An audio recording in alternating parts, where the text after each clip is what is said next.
నుంచి 10/11/2020 వరకు online application పెట్టుకొని ఉన్నారు. అప్పుడు సాధారణ చేద్దామనే ఉద్దేశంతో అందరూ అప్లికేషన్ పెట్టించారు, కానీ చేయలేదు. ఇప్పుడు ఆ టైంలో ఎవరైతే దరఖాస్తు చేసుకుని ఉన్నారో వాళ్ళవి మాత్రమే తీసుకోవడం జరుగుతుంది. మిగతా వాళ్ళవి కూడా తీసుకుంటాం, కానీ పరిష్కరించే తర్వాత గవర్నమెంట్ నిర్ణయం ప్రకారంగా అవి చేయాల్సిందని నిర్ణయం తీసుకుంటాం. అంటే మరి కట్ ఆఫ్ డేట్ 2014 జూన్ కన్నా ముందు కొనుగోలు చేసుకుండాలి. ఈ కొనుగోలు చేసిన వాళ్ళు ఆన్లైన్లో మనకి గతంలో దరఖాస్తు పెట్టుకొని ఉన్నారు వీళ్ళంతా కూడా.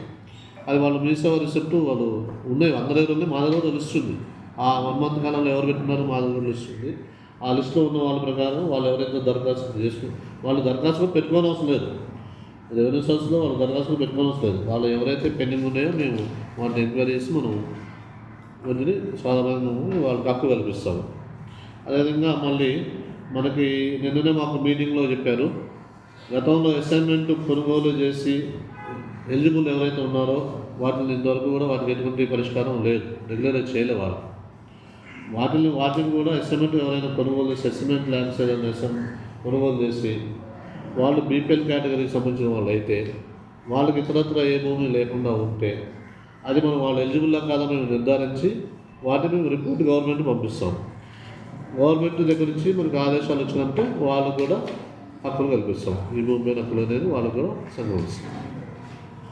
కాబట్టి ఈ సాధారణ కానీ లేదా అసైన్మెంట్ కొనుగోలు చేసి వాళ్ళు బీపీఎల్ కేటగిరీ అయి ఉంటే వాళ్ళు ఎలిజిబుల్ అయి ఉంటే మనం ఈ రెవెన్యూ సోర్సుల ద్వారా వాళ్ళ అప్లికేషన్ అన్నీ తీసుకుంటాము.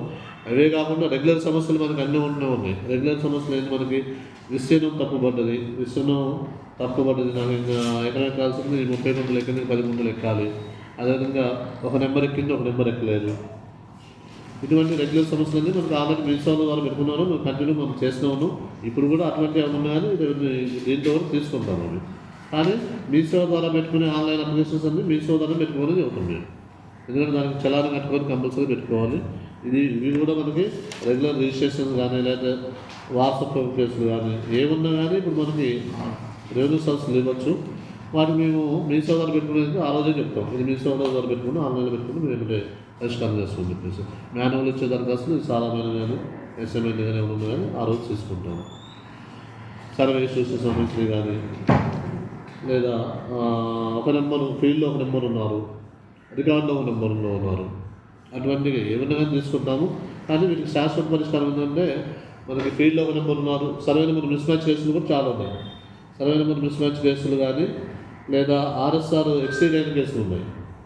అంటే ఆల్రెడీ ఆ సర్వే నెంబర్లో 20 ఎకరాలు ఆల్రెడీ ఆన్లైన్లో ఎక్కింది,